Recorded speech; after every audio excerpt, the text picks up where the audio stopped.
Thank you so much. It's caricature mom.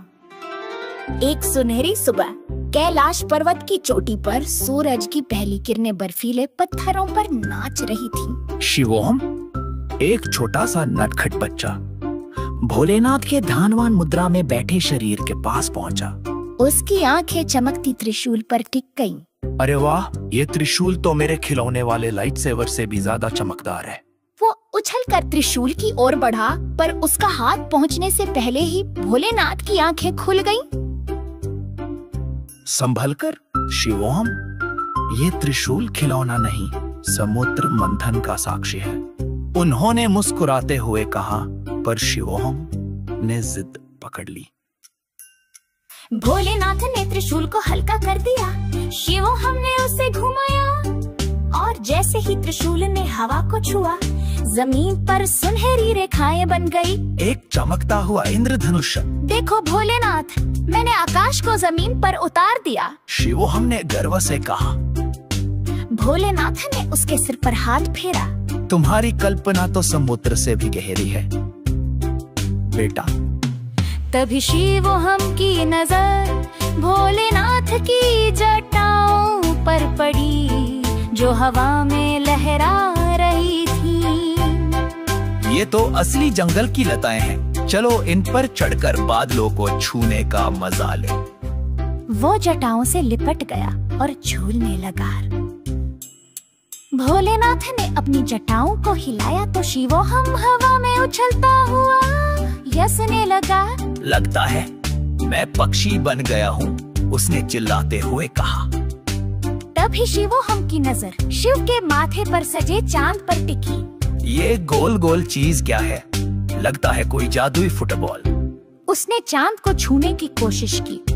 Bholenath ने उसे गोद में बैठाते हुए कहा, ये चंद्रमा है शिवोहम। ये अमृत का प्रतीक है, पर आज तुम्हारा खिलौना बनेगा।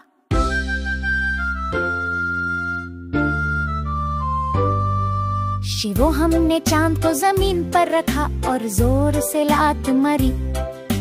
चांद हवा में उछला और बादलों के बीच से गुजरता हुआ आकाश के पार चला गया। गोल, मैंने तो शनि ग्रह तक मार दिया। शिवोहम ने खुशी से उछलते हुए कहा, पर चांद वापस नहीं आया। भोलेनाथ ने गंभीर होते हुए कहा, चांद बिना आकाश अधूरा है। चलो उसे ढूंढने चलते हैं। नंदी बैल की पीठ पर सवार होकर वे बादलों के राज्य की ओर चले। रास्ते में उन्हें एक बादल मिला जो रोया जा रहा था। मेरा रंग गायब हो गया है, बादल ने सिसकते हुए कहा। शिवोहम ने त्रिशूल से बादल को छुआ और वो फिर से सफेद हो गया। धन्यवाद छोटे जादूगर। बादल ने खुश होकर उन्हें एक इंद्रधनुषी रास्ता दिखाया। इंद्रधनुष के अंत में इंद्रधनुषालकाय बादल का महल था, जहाँ चांद फंसा हुआ था। महल के द्वार पर एक बादल देख खड़ा था। चांद तुम्हें तभी मिलेगा जब तुम मेरी पहेली सुलझाओगे, दैत्य ने गुर्राते हुए कहा। बिना पंखों के उड़ता हूँ, बिना मुंह के गाता हूँ, बताओ मैं कौन हूँ? शिवोहम ने सोचते हुए कहा, तुम हवा हो। दैत्य हंसा। गलत, मैं तुम्हारा प्यारा सा चांद हूँ। और महल गायब हो गया। चांद शिवोहम के हाथ में था। भोलेनाथ ने समझाया, ये दैत्य नहीं, तुम्हारी ही परछाई थी। डर असली दुश्मन होता है। वापसी पर शिवोहम ने चांद को शी के माथे पर वापस रख दिया। आज का सबसे बड़ा खजाना यही है कि तुमने डर को हराया। भोलेनाथ ने गर्व से कहा। थक कर शिवोहम शिर की गोद में सो गया। भोलेनाथ ने लोरी गाई। सो जाओ छोटे सूरज, सपनों में उड़ो, कल फिर खेलेंगे नया याज़ा ढूंढो।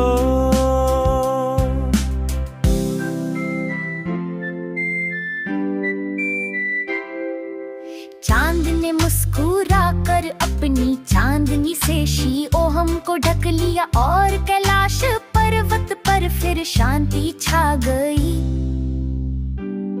बादलों के राज्य का रहस्य। शीओहम और भोलेनाथ नंदी की पीठ पर सवार होकर बाजों के ओर बढ़े।